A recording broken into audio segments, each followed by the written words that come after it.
کبھی کبھی زندگی میں ایسا لمحہ بھی آتا ہے جو سب کچھ بدل دیتا ہے۔ ایک نظر، ایک لمس اور پھر دنیا پہلے جیسی نہیں رہتی۔ علی کی زندگی میں بھی ایسا ہی لمحہ اس وقت آیا جب اس نے نایاب کو پہلی بار دیکھا۔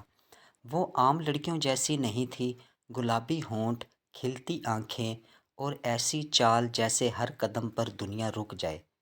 جب اس کی نظریں علی سے ملی تو جیسے وقت تھم گیا۔ نایاب کی آنکھوں میں ایک ایسی کشش تھی جو کسی کو بھی اپنے سحر میں جکڑ سکتی تھی۔ تم علی ہو؟ اس نے سرگوشی کی۔ علی نے حیران ہو کر سر ہلایا۔ ہاں، لیکن تم کون ہو؟ نایاب نے مسکرا کر کہا۔ جس کا انتظار تمہارے دل نے ہمیشہ کیا ہے، لیکن میں عام لڑکی نہیں ہوں علی۔ اگر ایک بار مجھے چاہا تو پھر پلٹنا ممکن نہیں ہوگا۔ علی نے کہا لگایا۔ خطرہ اٹھانے کا شوق ہے مجھے، نایاب نے آنکھوں میں دیوانگی لیے کہا۔ تو پھر تیار ہو جاؤ، کیونکہ یہ محبت نہیں، یہ عشق ہے، اور عشق ہمیشہ خطرناک ہوتا ہے۔ رات کے 2 بج رہے تھے، پورا شہر نیند میں ڈوبا تھا، مگر علی کی آنکھوں میں نیند کا نام و نشان نہیں تھا۔ وہ بائک پر سڑکوں پر تیزی سے دوڑ رہا تھا۔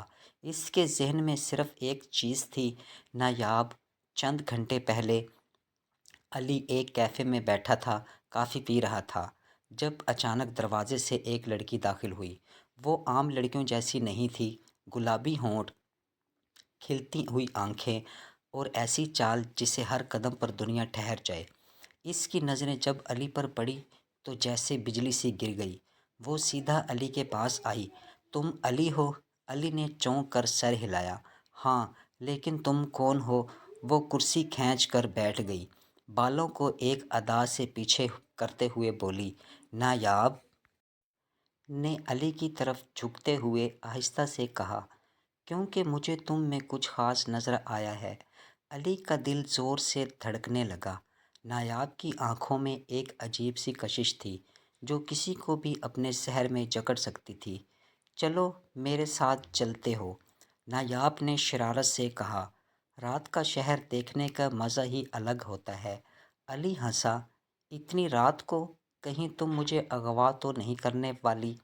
نایاب نے کہا لگایا۔ ہو سکتا ہے، مگر یقین مانو، یہ ایسا اغوا ہوگا جو تمہیں ہمیشہ یاد رہے گا۔ اب رات کے 2 بجے علی اور نایاب ایک خوبصورت ہل ٹاپ پر کھڑے تھے۔ ہوا میں تازگی تھی، لیکن علی کو نایاب کی خوشبو زیادہ محسوس ہو رہی تھی۔ نایاب نے علی کی طرف دیکھا، پھر آہستہ سے اس کے قریب آ گئی۔ تم نے کبھی کسی کو چاہا ہے علی؟ علی مسکرا دیا۔ شاید، لیکن آج تمہیں دیکھ کر لگ رہا ہے کہ سچ میں چاہنا کیسا ہوتا ہے۔ نایاب نے اپنی انگلیاں علی کی ہتھیلی پر پھیرنی شروع کر دی۔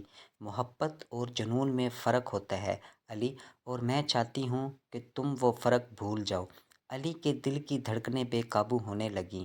وہ پہلی بار کسی لڑکی کے اتنا قریب تھا جو خود اس کے قریب آ رہی تھی۔ نایاب نے آہستہ سے علی کے کان میں سرگوشی کی۔ کبھی کبھی زندگی میں ایک لمحہ ایسا آتا ہے جو سب کچھ بدل دیتا ہے، اور یہ وہی لمحہ ہے۔ اور پھر نایاب نے علی کو چھو لیا۔ ایک ہلکی سی سرسراہٹ، ایک لمس جو بجلی کی طرح علی کے رگ و پے میں دوڑ گیا۔ یہ کیا تھا؟ علی نے حیرت سے پوچھا، لیکن نایاب نے جواب نہیں دیا۔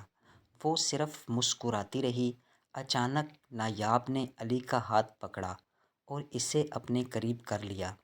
دونوں کے درمیان اب صرف سانسوں کا فاصلہ تھا۔ نایاب کی آنکھوں میں ایک دیوانگی تھی، ایک ایسا جذبہ جو علی نے پہلے کبھی محسوس نہیں کیا تھا۔ علی، کیا تمہیں لگتا ہے کہ تم محبت میں حدیں ہوتی ہیں؟ نایاب نے دھیرے سے پوچھا۔ علی نے ایک لمحے کو سوچا، پھر آہستہ سے بولا، محبت کی کوئی حد نہیں ہوتی، بس ایک بار دل لگ جائے تو سب کچھ بے معنی ہو جاتا ہے۔ نایاب نے مسکرا کر سر ہلایا۔ تو پھر حدیں توڑ دو علی، اور مجھے ایسے چاہو جیسے پہلے کسی نے کسی کو نہ چاہا ہو۔ علی نے نایاب کو قریب کیا اور ایک لمحے میں سب کچھ بدل گیا۔ جذبات کا طوفان، خواہشوں کی شدت اور ایک ایسی رات جسے بھلایا نہیں جا سکتا تھا۔ صبح جب علی کی آنکھ کھلی تو وہ اپنی بائک کے پاس کھڑا تھا۔ نایاب کہیں نظر نہیں آ رہی تھی، مگر اس کے ہونٹوں پر نایاب کے لمس کی گرمی اب بھی باقی تھی۔ کیا یہ حقیقت تھی یا خواب؟ علی نے اپنے ہاتھ کو دیکھا جہاں نایاب نے اسے چھوا تھا۔ وہاں ایک ہلکی سی سرخی تھی، جیسے کسی نے نشان چھوڑ دیا ہو۔ یہ عشق تھا یا کوئی دیوانگی؟ کیا نایاب صرف ایک لڑکی تھی یا علی کی زندگی میں کوئی نیا کھیل شروع ہو چکا تھا؟ یہ کہانی ابھی ختم نہیں ہوئی، کیونکہ کچھ کہانیاں کبھی ختم نہیں ہوتی۔